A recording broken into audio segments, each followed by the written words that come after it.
Hey guys, welcome back to another video. Today we are reviewing Super Mario Land. This review isn't going to be too long, but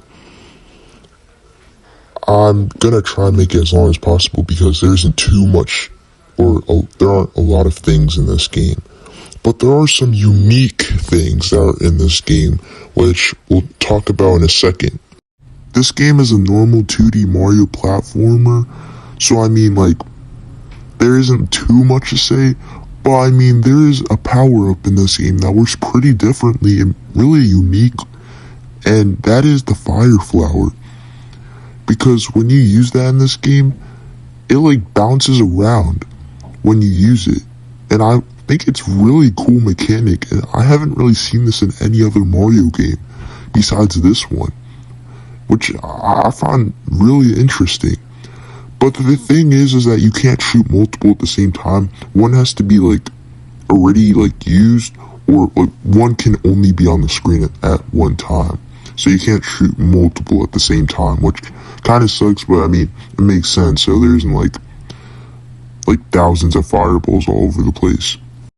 And the areas, well, not really the areas, because the areas are pretty generic, water, grass, but they feel new though, which is what I really like about this game, because it makes it pretty interesting to play. Because even though the level design is, it's pretty good, the physics are a bit not that good, because even though it's on the Game Boy, the physics are not good, in my opinion.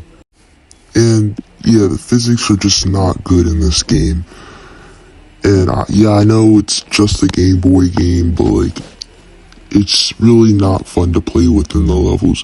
And not only that, it's just that if you lose all your lives in this game, you have to go all the way back to the beginning.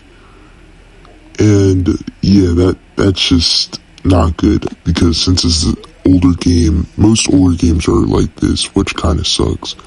But this game isn't too long, so it's not that big of a deal. And another thing is that at the end of the level, there's these two, I don't even know what to call them. They're not flagpoles or anything. There's just these areas that, there's a bottom hole and then a top hole, and if you go to the bottom one, you just go straight to the next level. But if you go to the top one, then there are these bonus stages, and these stages you can unlock or have more lives, or you can get a Fire Flower, and I find these to be pretty good and nice, so then you don't get game overs easily. So it's harder to get game overs, which is really nice. And yeah, there isn't really too much to say about this game. It's pretty unique for a Game Boy Mario 2D platformer. But it's not nothing that's really memorable, but it is pretty unique, and I like what it's going for. And yeah, this game is alright. But I just really don't like how you have to start the whole game again when you get a game over. These vehicle levels are pretty unique, and I really like them. And I just really think that this should, actually, I don't think that this should be in all Mario games, because I don't really find this to be good Mario gameplay for a 2D platformer. And the final boss is just like the vehicle level I just mentioned, so there isn't too much to say about it, because all you have to do is just blast at the boss.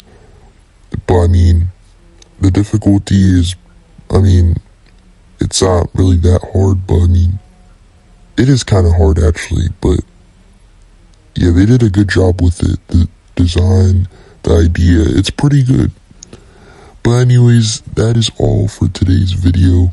I hope you guys have a good day, and I'm sorry that today's review was short, and I hope that you have a good day, and please subscribe if you haven't already, and I hope you guys have a good day.